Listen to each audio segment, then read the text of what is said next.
Hi, welcome back to the Inside Life 360 newsletter with me, Jim McKenzie, and you're going to find out how I lost $3.2 million and recovered. I'm not there yet, but I'm recovering. So I want to share this with you to say that it is possible to come back from disaster even when things got really, really bad. So I hope you've had a great week and let's get going. So I've written about this many, many times about how awkward life became after the Wall Street crash, where my family and I lost all of our properties. It was self-made money. None of it was given. I grew up in public housing, I'm proud to say, and that never defined me, and money certainly never defined me. But basically, $3 million disappeared in the space of 6 months, thanks to some very shady bank practices in Wall Street. And we all know that they got away and disappeared into thin air with my money and many, many others. We also lost our properties because our thing was to invest in brick and mortar as well and to provide affordable housing for people. And our brick and mortar businesses, we paid decent wages and enabled people to then have enough money to live in nice housing. And we thought we were doing something really, really good for this country as humble immigrants. And we'd worked hard before as lawyers, and we moved to the US because I had arthritis problems, and we looked for a cure.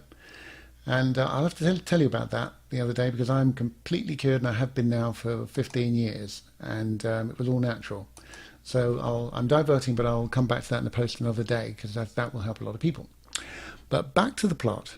We had 3 children at the time, one on the way, and when we came here, our business defences just completely came down because we were very happy to be here. We wanted to be good citizens, and we didn't realise just how much people can get away with in the banking and finance industry.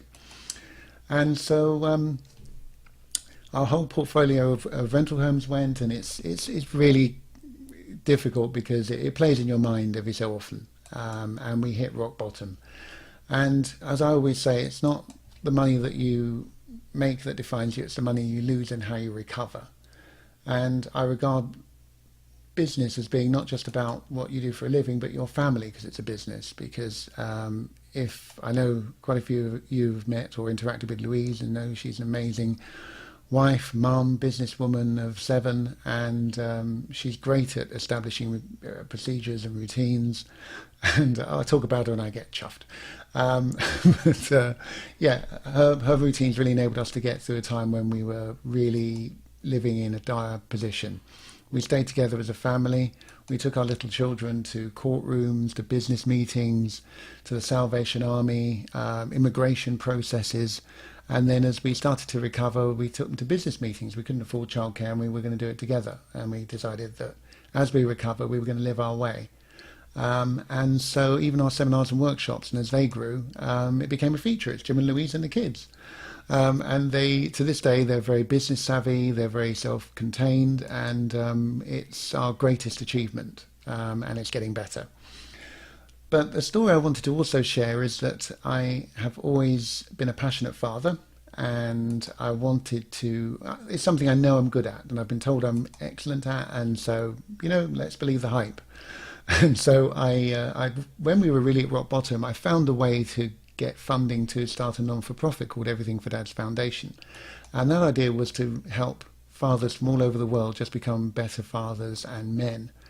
And it's something where we managed to grow it because I've always had a long time commitment to doing what's right, serving others, and all that stuff. And it's not just a cliche. I'm not just a modern hippie. I believe that if you give out good energy, you tell the truth, and you do your best, that it comes back to help you. And amazingly, we were able to grow this from nothing. We managed to stage a couple of events where we got support from National Health Foundation and National Press. And I look back now and I think, how did we do that? Because we were running on fumes. And even those fumes are running on fumes. And so we had businesses from all over the country come and support us, speakers, influencers, and it gave me a fantastic opportunity to find out how to develop a business from the ground up when you're feeling rock bottom, when you have that knot in your stomach every morning. And it's something I really want to share with you, because basically we found routines and modern routines to actually grow a business with nothing.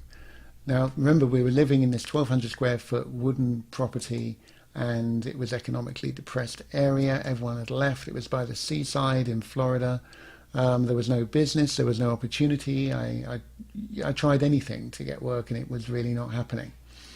But what I did do is keep this dream that we could help a nation of fathers. And it did seem impossible because we couldn't even afford to run the car, we couldn't keep a roof over our heads, and we often went hungry. But what we did do is we developed our relationships, and we used email to do that.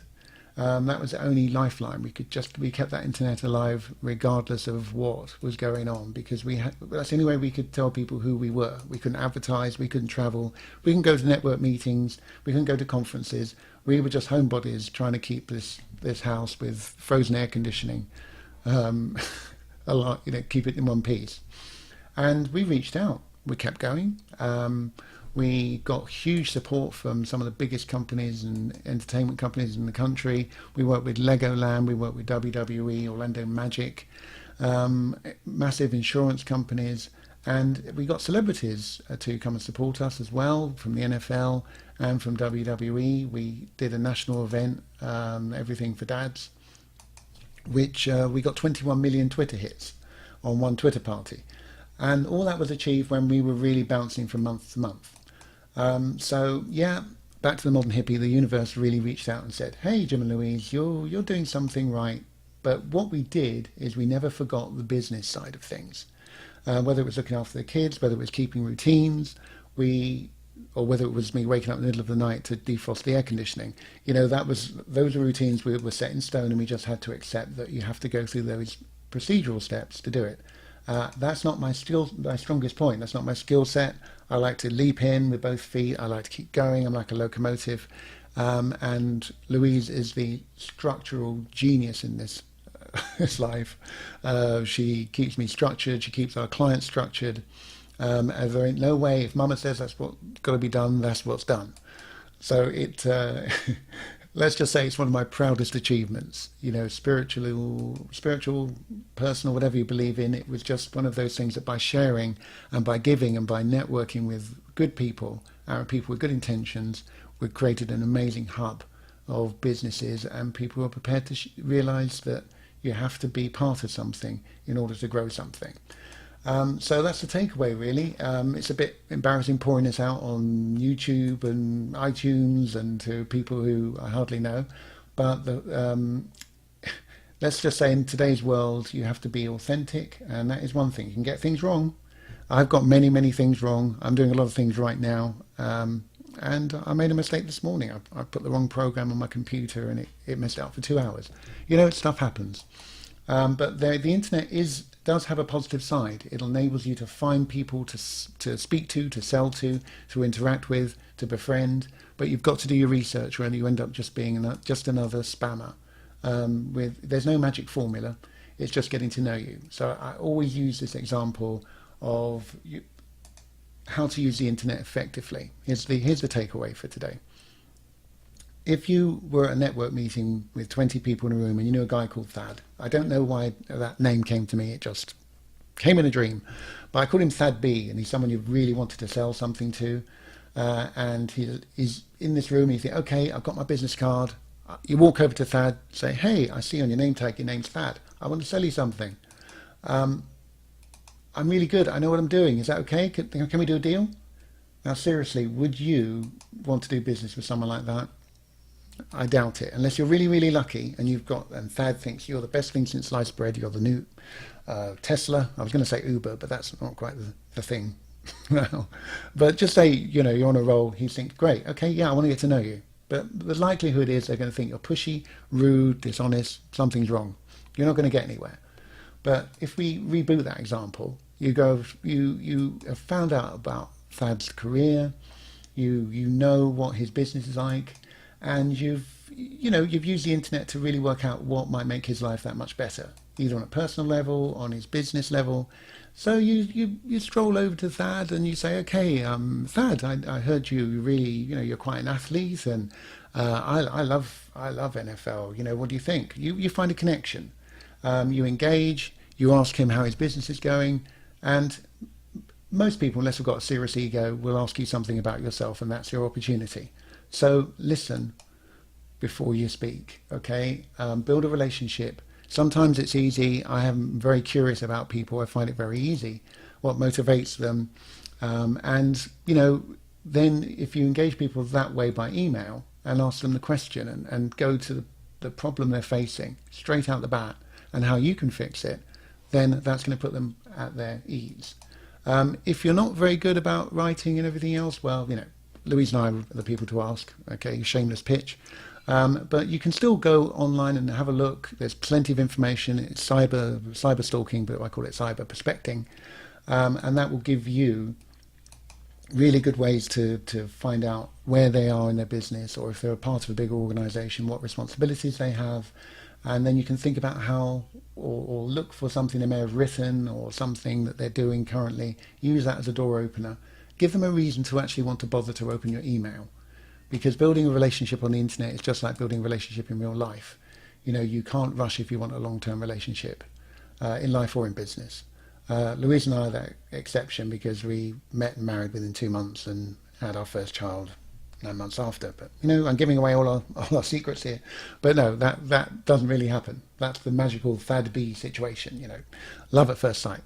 But no matter how desperate you are for business, and we all are from time to time, you've got to put your foot on the brake, think about the value and trust that you can bring someone, and you'll get on that journey to being a really valued customer. Go and look on the pages and through our website for resources that will help you. They're free. We've got an increasing number of people now signing up for our courses, which is really exciting, where we're teaching selling techniques and things that, they're not flashy, they're not gimmicky. I can understand them, so it must be pretty good. It makes sales with email. We've got a couple of other things which you're going to be interested in. So go to the resources on the page and I will post the links for you. Now, I always have this last thing called the last word, and it can be whatever just catches my eye, and I think it might be a bit of fun if you're taking a break or just deciding to check your social media. And so it's facts and discoveries for business and otherwise. But what I found this week is money, money, money, money, money. Thank you. I'm an OJ's fan. It dates me. I'm getting on. 70s was cool. What I found out was about how billionaires do lunch. And we all see these programs on CNBC about life and lifestyle of the rich and famous, and we've got an 80 billion pound yacht and all this sort of stuff. But basically, most of the self-made billionaires don't do that, and they keep it simple so they can have quality of life. And they save money on food, because I saw this quote from Mark Cuban. I think it was about 3 years old, and it said, "The more you stress over bills, the more difficult it is to focus on your goals. The cheaper you can live, the greater your options." And I found out that Warren Buffett eats the same $3.17 McDonald's breakfast every day. Now, I couldn't bear the thought of eating McDonald's, but his logic is, why waste it on meaningless breakfast? You can get something that will keep you going, and you can use that money and convert that dollar into $20. So get rid of your $15 lunches, because I've made mistakes in the past when I've had money and spent more than I wanted to. We all do that.